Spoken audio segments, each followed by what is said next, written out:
열- 열왕기상 1장, 2장은 다윗을 이어서 솔로몬이 왕권을 차지하는 그런 장면을 그리고 있습니다. 오늘 읽으신 본문 말씀은 그 일부로서 아도니아를 제거하는 그러한 장면입니다. 오늘날도 그렇지만 옛날 국가의 중대사 중에 하나는 왕위 계승 문제였습니다. 다음 후임 왕으로 누구를 세울 것인가 하는 것이 나라의 중대한 일 중에 하나였는데, 이 국가 리더십이 교체되는 이 과정이 매끄러우면은 나라가 평안하겠지만, 그렇지 않은 경우는 우리가 역사책에서 보는 바와 같이 피바람이 불게 되죠. 보통은 장자를 계승을 합니다. 장자가 왕위에 오르죠. 일반적인 경우는 큰아들, 맏아들이 왕위를 이어가게 됩니다. 그런데 이 아들이 행실이 완전히 엉망이거나, 아니면 일찍 요절을 하거나, 아니면 또 너무 어리거나, 혹은 다른 형제 중에서 특별하게 탁월한 사람이 있으면은 그 신하들은 이제 다른 사람을 생각을 하겠죠. 이렇게 되면 이제 권력 재편이 일어나게 됩니다. 선왕이 힘이 세면은 문제가 되질 않습니다. 반대 의견을 힘으로 눌러버리면 되기 때문에 별 문제가 안 되는데, 이 선왕이 힘이 없거나 오늘날 흔히 얘기하는 레임덕 상황에 걸려버리게 되면은 이 권력판이 요동치게 되죠.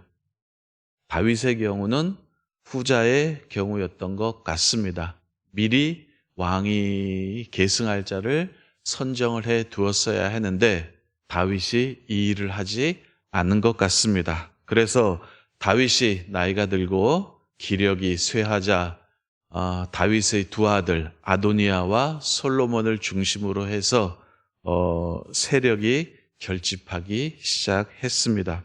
이 아도니아는 다윗의 세 번째 아들입니다.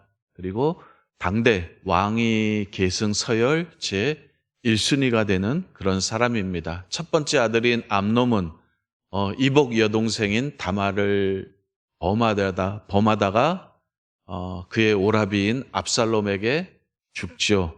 그래서 첫 번째 아들이 사라지고, 그 다음에 이 압살롬은 다윗을 대항하여 반역을 일으켰다가 또 요압에게 죽임을 당합니다. 그래서 둘째 아들도 이제 사라지게 됩니다. 남은 아들이 이제 이 셋째 아들 아도니아가 남게 되는데, 아도니아가 왕이 돼야 되죠.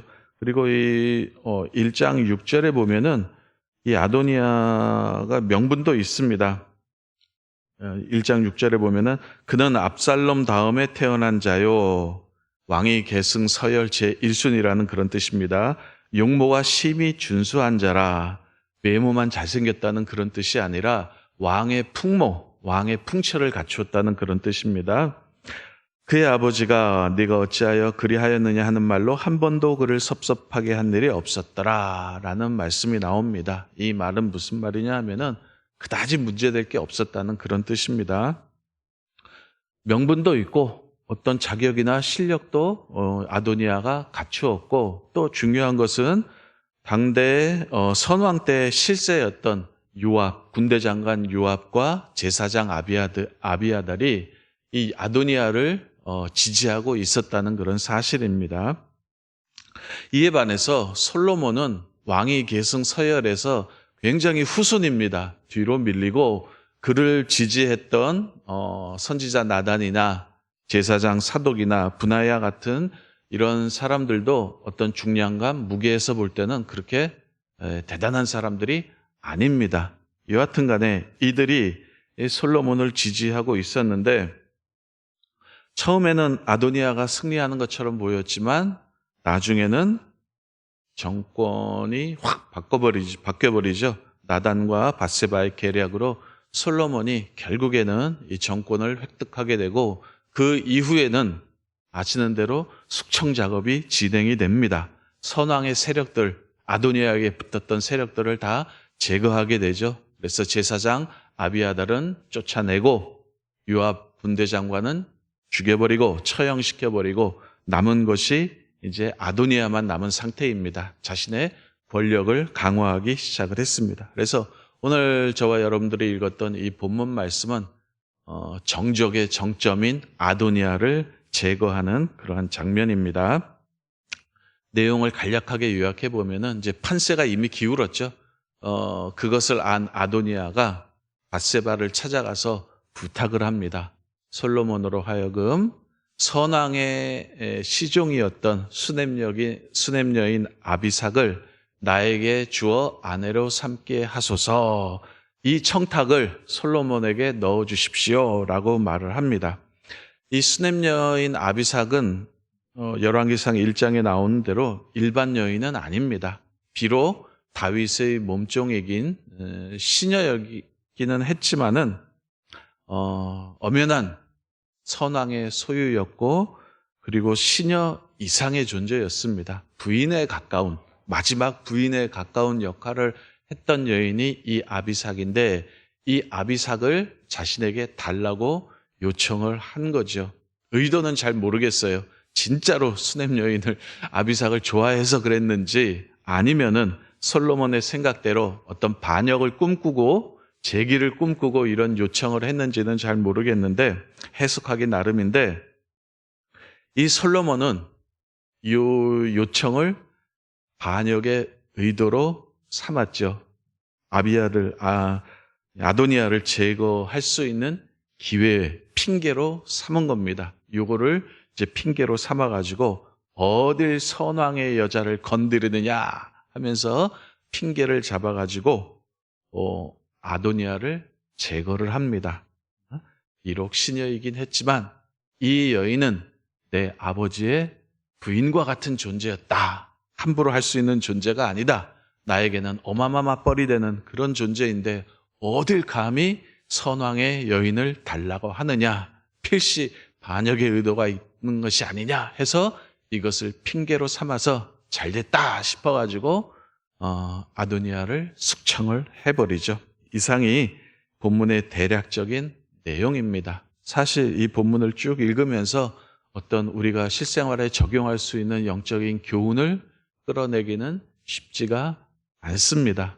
일단 너무 짧고 신학적으로 중요한 내용이 있는 것도 아니고 그렇다고 해서 억지로 끌어내려면 끌어낼 수는 있겠지만 그러고 싶은 마음은 없고 왜냐하면은 그렇게 되다 보면은 엉뚱한 소리를 본문과 전혀 상관없는 엉뚱한 소리를 하게 되기 때문에 그럴 마음은 없고 보다는 좀 오늘 읽은 본문보다는 좀 큰 틀에서 열왕기상 전체를 놓고 한번 좀 생각을 좀 하고 우리가 열왕기상을 쭉 읽어 나갈 텐데 여러분들이 좀 주의해서 봐야 될 점 그런 점을 몇 가지 한 말씀을 좀 드리도록 하겠습니다. 이 열왕기상하가 역사책이잖아요. 그죠? 역사서입니다. 그래서 이 이스라엘 역사가 우리에게 말해주는 것이 무엇인가 하는 것을 여러분들이 열왕기상을 읽어나가면서 늘 생각을 갖고 계셔야 됩니다.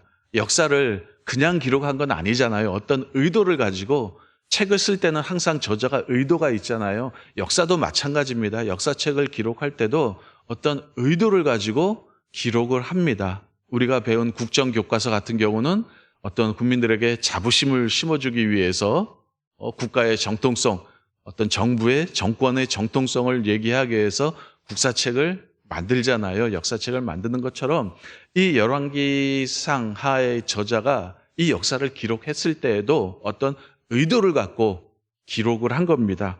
그 의도가 뭐냐면은 단도직입적으로 얘기를 하면은 왜 우리나라가 망했을까? 이스라엘은 왜 망했느냐? 이 목적, 이 이유를 알기 위해서 이 목적을 가지고 기록을 한 것입니다. 이 이스라엘이라는 이 나라는요, 보통 나라, 보통 민족이 아닙니다. 우리가 생각하는 그런 일반적인 민족이 아니죠.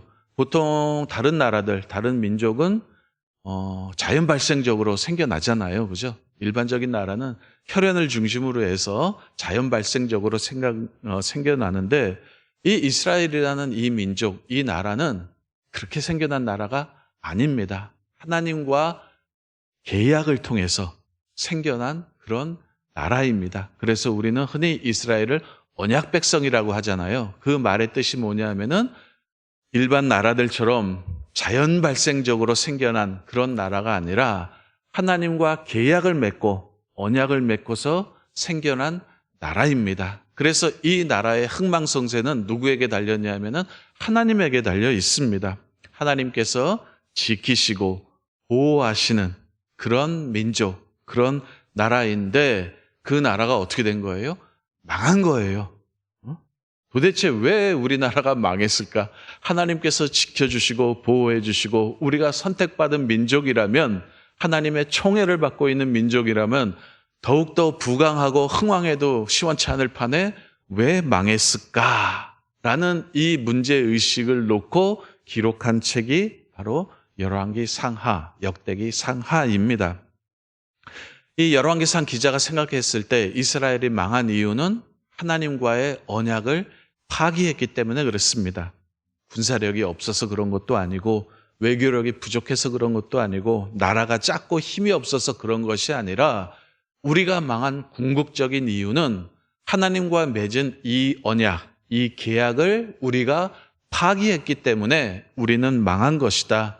하나님의 법도와 율례를 어겼기 때문에, 다른 말로 하면은 하나님을 섬기는 데 있어서 우리가 실패했기 때문에 우리가 망했다라는 그 얘기를 역사 전체를 놓고 지금 하고 있는 중입니다. 이 말은 오늘날 우리 성도들에게도 똑같이 적용이 되죠. 우리도 하나님의 언약 백성입니다. 하나님과 언약을 맺어서 하나님의 자녀가 된 사람들이고, 이 이스라엘 역사에 적용되었던 내용들이 오늘날 우리에게도 똑같이 적용이 됩니다. 우리의 행복과 불행, 성공과 실패는 다른 데 달려있는 것이 아니라 하나님과의 관계에 달려있는 줄 믿습니다. 여러분들이 예수님을 믿지 않았다라면 상관이 없는데, 여러분들이 예수님을 믿는 이상 여러분들의 행과 불행, 성공과 실패, 여러분들의 인생의 흥망성쇠는 하나님에게 달려있다는 사실을 여러분들이 꼭 믿으시기를 바랍니다. 하나님이 얼마나 높고 크고 위대하신 분이신지 아는 것, 그리고 그분의 일하심과 하나님의 뜻이 얼마나 높고 신비롭고 넓고 깊은가를 아는 것에 우리네 인생이 달려있는 거죠. 하나님을 알면 알수록 하나님에게 빠져들고 하나님의 일하심과 하나님의 뜻에 사로잡히게 되는 것입니다. 그래서 호세아 선지자가 이런 말을 했죠. 우리가 여호와를 알자, 힘써 여호와를 알자. 그의 나타나심은 새벽빛같이 어김없나니 비와 같이 땅을 적시는 늦은 비와 같이 우리에게 임하시리라 하면서 누구를 알자 그런 거예요? 여호와를 알자는 거예요. 힘써 여호와를 알자. 우리의 모든 성공과 실패, 우리의 인생의 흥망성쇠는 하나님께 달려있는데 그 핵심이 뭐냐면 하나님을 아는 거예요. 그래서 호세아 선지자가 여호와를 힘써 알자라고 말을 했던 거죠. 이 이스라엘 민족은 거기에서 실패를 하게 됐습니다. 그래서 우리가 이렇게 불행하게 됐다 하고 역사를 통해서 알려주는 것, 이것이 첫 번째고요. 두 번째 교훈은 뭐냐면은 이 역사를 통해서 하나님의 자비하심, 선하심, 그 사랑의 깊이를 알게 됩니다. 그거를 여러분들이 볼 줄 아셔야 됩니다. 우리 기독교 신학에서 역사는 굉장히 중요합니다. 왜냐하면은 하나님의 일하심이 어디에서 펼쳐지기 때문에 그래요? 역사 속에서 펼쳐지기 때문에 그렇습니다. 하나님이 어떤 분이신지를 하나님께서 이 인간의 역사 속에 담아서 우리에게 계시를 했기 때문에 기독교 신학에 있어서 역사는 굉장히 중요합니다. 그래서 역사서가 반 이상을 차지하게 되는 거고요. 그런데 하나님께서 일하시는 그 현장인, 하나님께서 계시를 담아두신 그 인간의 역사가 선하고 아름다운 게 아니라 굉장히 추합니다. 온갖 법무술수가 난무하고 오늘 읽으신 본문처럼 배반과 배신과 거짓과 패역함, 이런 잔인함, 피 흘림, 이런 것들로 가득한 게 인간의 역사지요. 그럼에도 불구하고 하나님께서는 이스라엘을 포기하지 않으셨다라는 거예요. 포기하지 않으시고 계속해서 선지자를 보내서 얼르고 달래고 기다리고 계속 토닥토닥거리면서 그 이스라엘 민족을 이끌어 가시는 거죠.